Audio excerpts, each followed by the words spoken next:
I'll wait just a few minutes.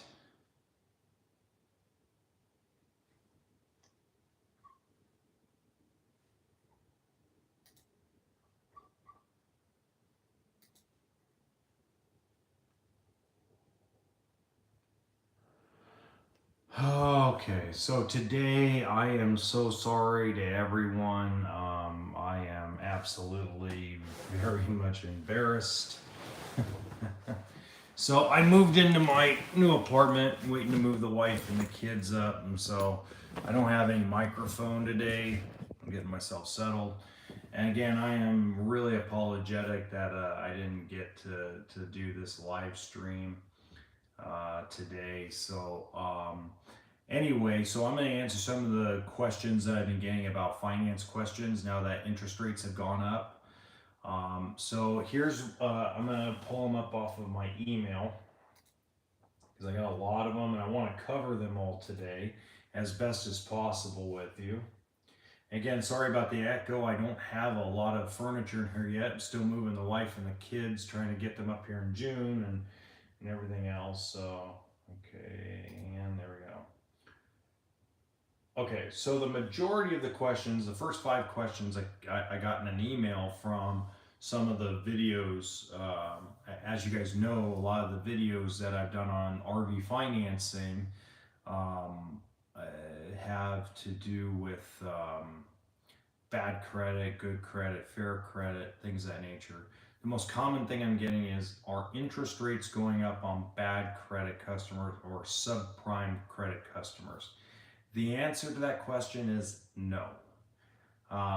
The banks that I talk about, the M banks, are still at a top out of 17.95% interest. So your Marine ones, your Merricks, your Medallions, they're still at 17.95. But when it comes down to your fair credit up to really good credit, that has now gone up dramatically. So we're talking about starting interest rates somewhere around 6.99% with 15% down. So if you've watched any of my recent videos where I'm on the whiteboard, the best thing or best case scenario that I tell you about is use a baseline of 15% cash down and 5.99%. Now you need to take it up 1% in interest. So you need to take it from 15% down and 5.99 to 15% down and 6.99% interest. The other question I've been getting is, why are dealerships demanding big down payments? They're not demanding big down payments. If you listen to my other videos, which I'll link a lot of the playlists in the description box if you decide to watch this later. If you watch this later, and you're watching this, let's say it's July right now, obviously I'll have some updates, but I'll put the playlist in the description box below to give you the opportunity to watch those videos and learn about why down payment affects RV financing, okay? So I understand the concept of wanting to put zero down on any kind of loan. The least amount you can put out of pocket, the more cash in your pocket. But when it comes down to a toy, the banks want you, the consumer, and them, the lender, to be in an equity position. So they don't want you to finance your sales tax and your license fees. They don't want you to finance any of the equipment you need to either tow it or tow something. For example, the tow bars for a motorhome to, let's say, a Jeep or some kind of vehicle that you're towing behind your motorhome, they don't want to finance that. Your fifth wheel hitch, they don't want to finance that. They would rather have you take that money and cover those expenses, cover your sales tax and license, and then they want you to have some sort of equity position when you leave the lot. So that's the reason why dealerships are trying their best to get you to put as much down payment as possible right now. So now, me personally, I'm a guy that's on what they call the desk. So I pencil the deals back out to you, the consumer, right now. And because of my finance background, I can pretty much line up everything and structure everything where you're going to have the best possible chance of getting a loan. But the problem is a lot of folks don't want to listen because they think that we're trying to rip them off. That's not the case. We're trying to give you the best possible scenario where you can get into an RV for a reasonable loan payment and get you camping. That's our job. Uh, the other email I got this about 10 minutes ago. Got a picture from my wife. About 10 minutes ago, I got an email from Facebook, from the Livingston RV Services Facebook page. And it asked me, it said basically, here, I'll pull it up. It's a great question. Let me pull it up real quick.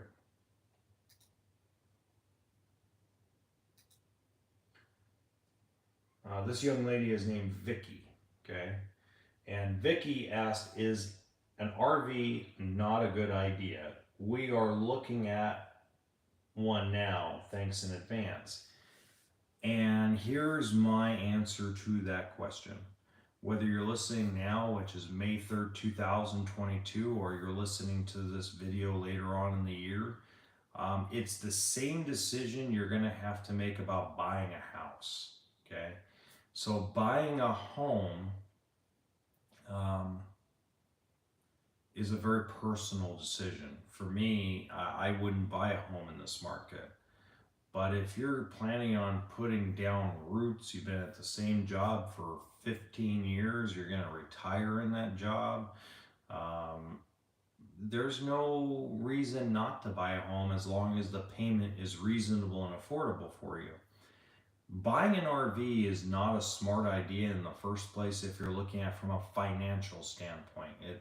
It's just like a car. It depreciates, you lose money when you drive it off the lot. But the difference between this and a car and a boat is the fact that it becomes a lifestyle change for you. So the answer to your question, Vicky, is the same answer I give every customer that's in your same boat. It is a lifestyle change. It is a lifestyle commitment to using basically your hotel on wheels to go down the road and camp and find nature, find yourself, create memories. If the payment's right, it'll be roughly about the same amount of money as staying in a hotel room, but you have your own bathroom, you have your own bed, you have your own kitchen, and it gives you more access to things to do. It scratches more things off the bucket list. So that has to be a personal decision. I've never gotten in the middle of a decision for a customer about whether they should RV or not. I have pushed them to buy one when I know they're ready, but I've never been the one to push the lifestyle on anybody. All I ever have done in my career is just paint the picture, right? So for those of you that are on the fence on whether to buy an RV in this market or the next market or 10 years from now or 20 years from now, I think what you have to ask yourself is do you want to get and be a part of a lifestyle change where you're getting away from the political atmosphere of the media, you're getting away from a lot of, we'll say, tense situations with different groups. Because the beautiful thing about RVing, and I'm really trying to be politically correct today, the greatest thing about doing the RV thing is that at the end of the day, everybody helps each other and loves each other.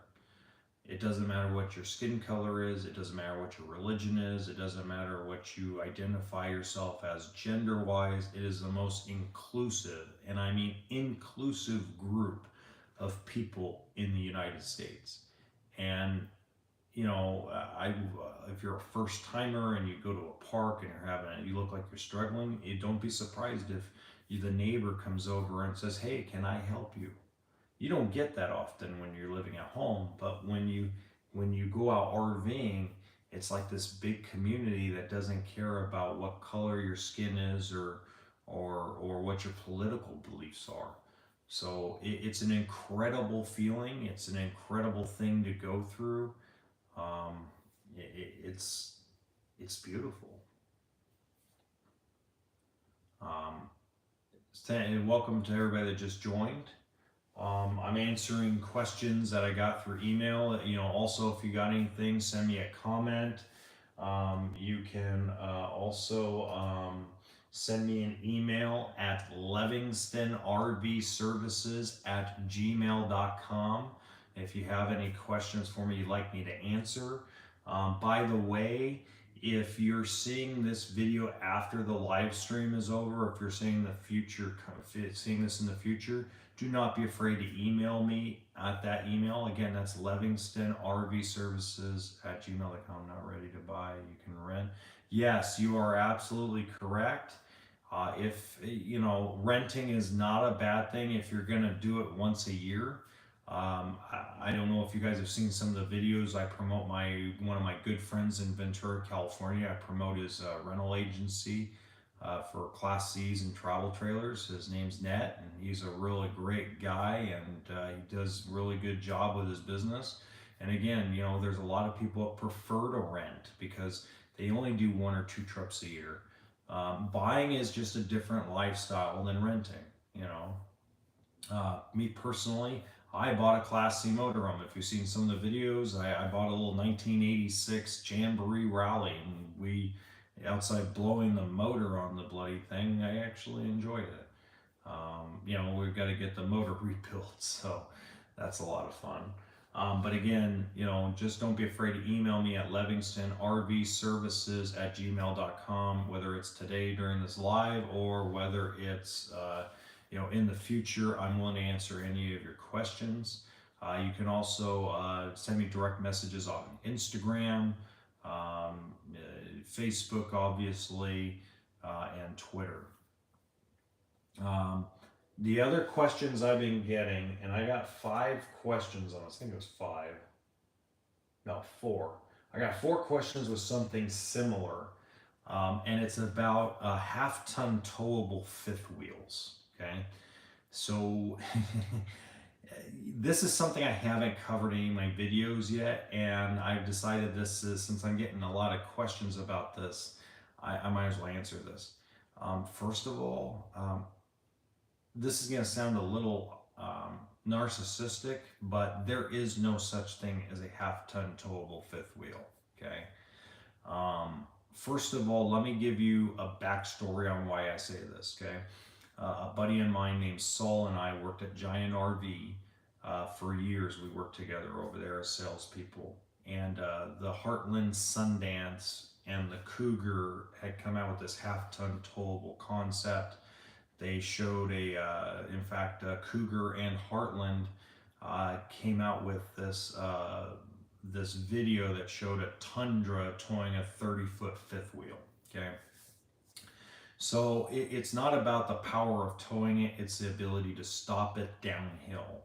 So we sold a little 27-foot, weighed maybe 7,000 pounds dry to a couple that had a Ford F-150 that had a tow capacity, according to the manual, of 11,000 pounds. Okay, the GVWR on the fifth wheel was less than 11,000. It was actually, I think, 10.2 or 10.5, somewhere in that range. Well, their first trip out, they went down the Grapevine in California, downhill, and he couldn't stop it. It kept pushing up against him. And as it did it, at the end of the day, he ended up totaling the fifth wheel and the truck, and him and his wife were lucky to walk away. So I do not believe a half-ton truck, whether it's an F-150, a Toyota Tundra, a Nissan Titan, if somebody came up to me and I was a salesperson, they said, I'm going to buy a half-ton towable fifth wheel to be towed by my half-ton truck, I would give them to somebody else. I would not sell it. I would turn down the sale because of it. Okay. So that's my feelings on it. All right. The next question I have. Bingo. All right. Here, I'm going to read this directly because there's only one email about this. Good morning. Sorry, it's not good morning. It's evening. Anyway, good morning. I really enjoy your content. I have a real quick question. So my parents are willing to buy an RV for me to live in on their property, but they said that I have to be on the loan. So far, we have gone to 6 different dealerships that have explained to me that I cannot be on the loan because I don't have a lot of credit, and they don't allow what we call a cosigner to sign for the loan. Do you have any advice for me? Okay, so my first thing to come across is the dealerships that you're dealing with. And if you are having the same situation, the dealerships that you're dealing with are absolutely correct. There is no such thing as a cosigner on an RV loan, not from a direct, what we call a direct lender, okay? So whether it's a credit union or whether it's a bank. Now, what I always have suggested to folks is if someone's willing to co-sign for a loan for you, but wants you to be on the loan so you have as much skin in the game, my recommendation is to go down to your local bank, whoever you bank with, and take out a personal loan, okay? So I would go get qualified for a personal loan. Yeah, you're probably going, well, it's not as long as terms.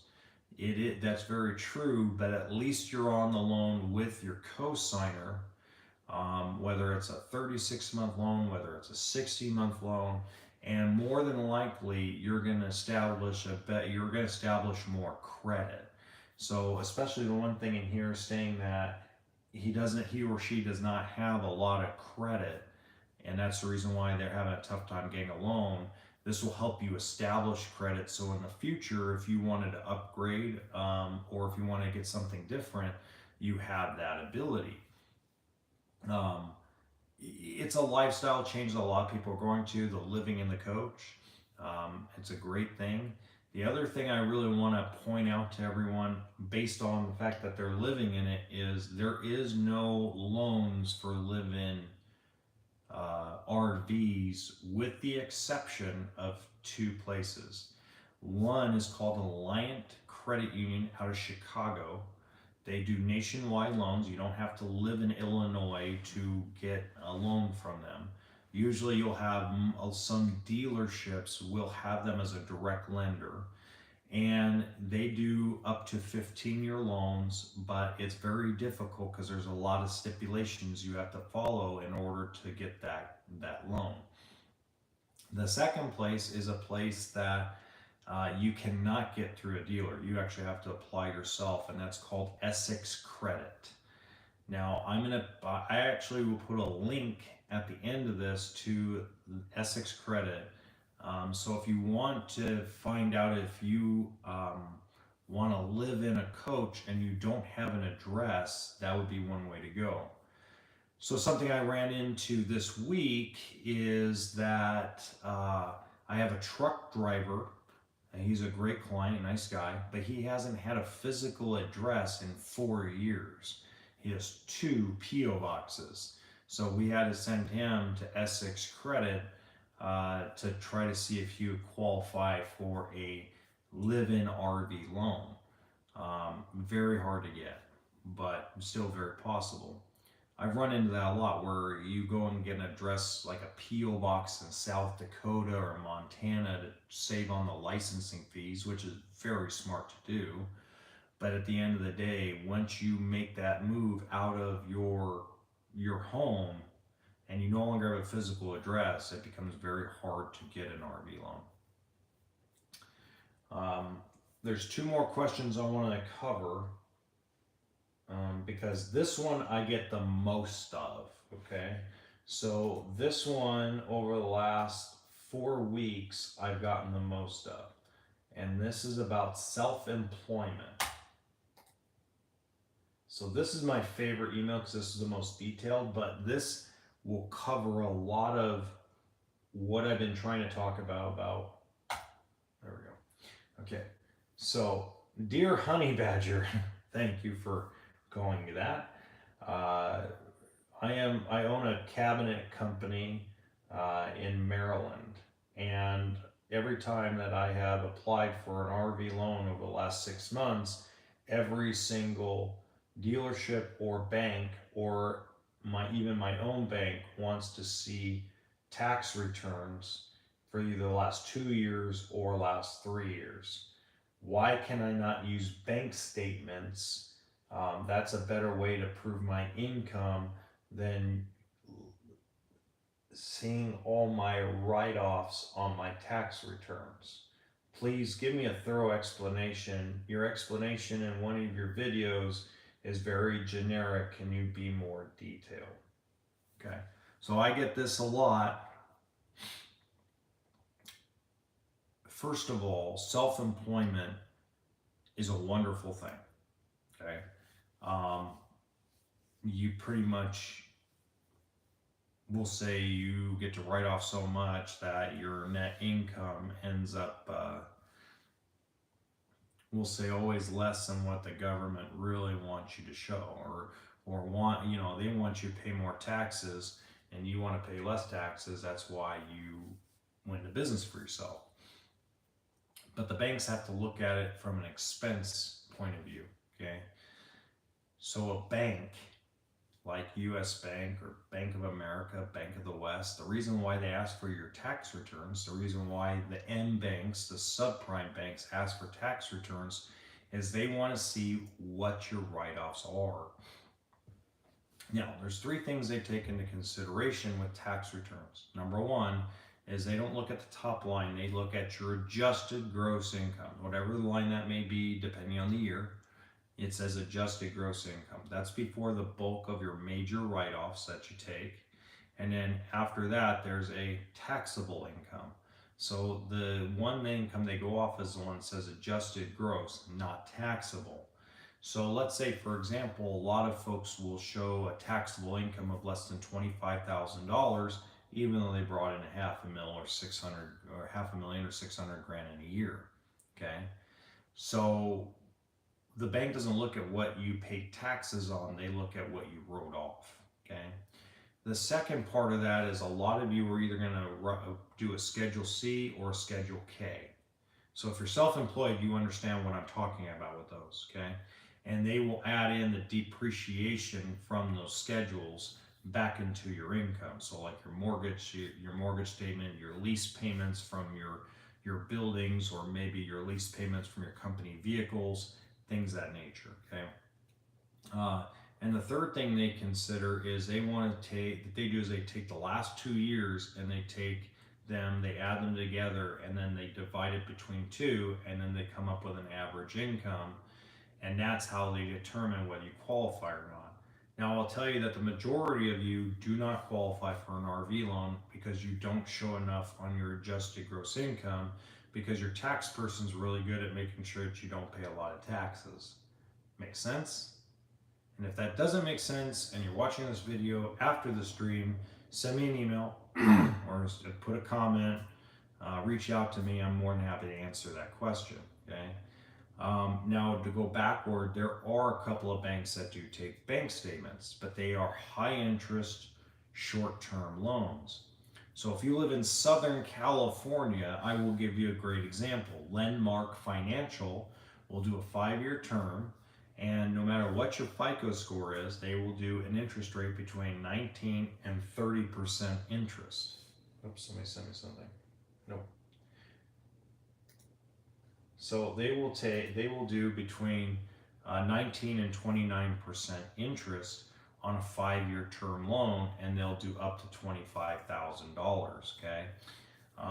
There are a couple of banks that a dealership will have that will again do very high interest and a short term to use bank statements, because Bank statements don't show what your true income is as a business owner, because as a business owner, we have to live on cash flow.